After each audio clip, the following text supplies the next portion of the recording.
Everyone, सो आज हम करने वाले हैं क्लास 11th केमिस्ट्री का चैप्टर नंबर 1 के NCERT solutions and this is question number 8। उम्मीद है आप सभी ने क्वेश्चन नंबर 1 से 7 तक अच्छे से कर लिए होंगे और आप सभी को क्लियर भी होंगे।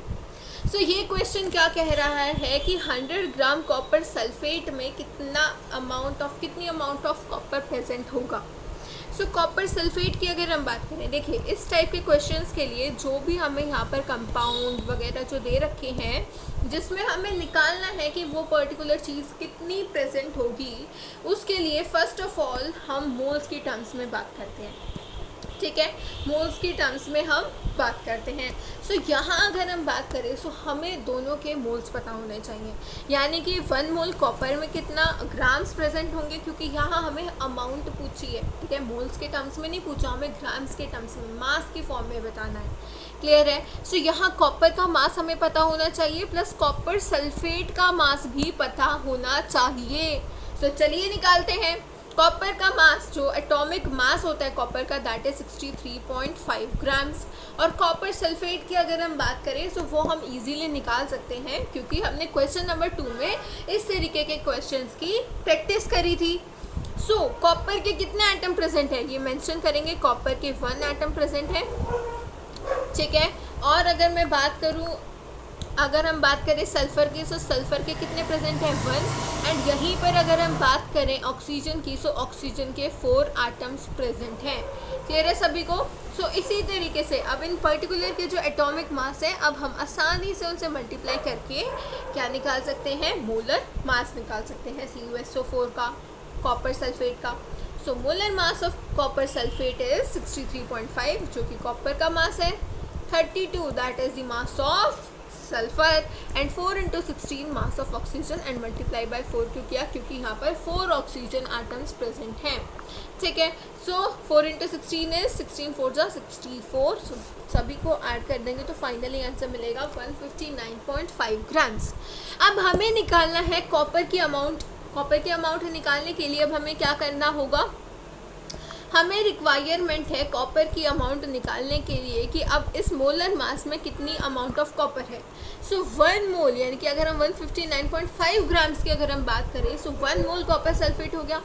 सो 1 मोल कॉपर सल्फेट में 1 मोल ऑफ कॉपर प्रेजेंट होगा। अब देख पा रहे हैं यहाँ पर कॉपर के साथ कोई और टर्म यूज़ नहीं की गई, यानी कि सिर्फ और सिर्फ एक ही एटम प्रेजेंट है कॉपर का पूरे एक मॉलिक्यूल में। क्लियर है?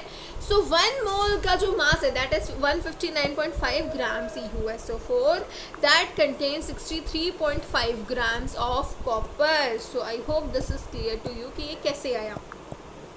ठीक है, अब यहाँ पर हमें तो निकालना है 100 ग्राम्स का। सो 100 ग्राम्स ऑफ कॉपर सल्फेट निकालने के लिए हमें पता होना चाहिए कि यहाँ पर कितनी अमाउंट ऑफ कॉपर प्रेजेंट है 1 ग्राम में। ठीक है, amount of copper that can be obtain from 100 gram of CuSO4 is 63.5 upon में 159.5 अगर हम करेंगे।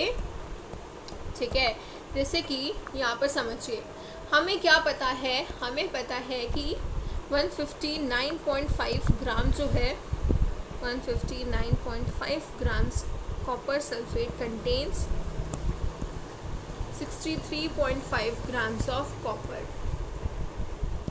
ठीक है, 63.5 ग्राम्स ऑफ कॉपर।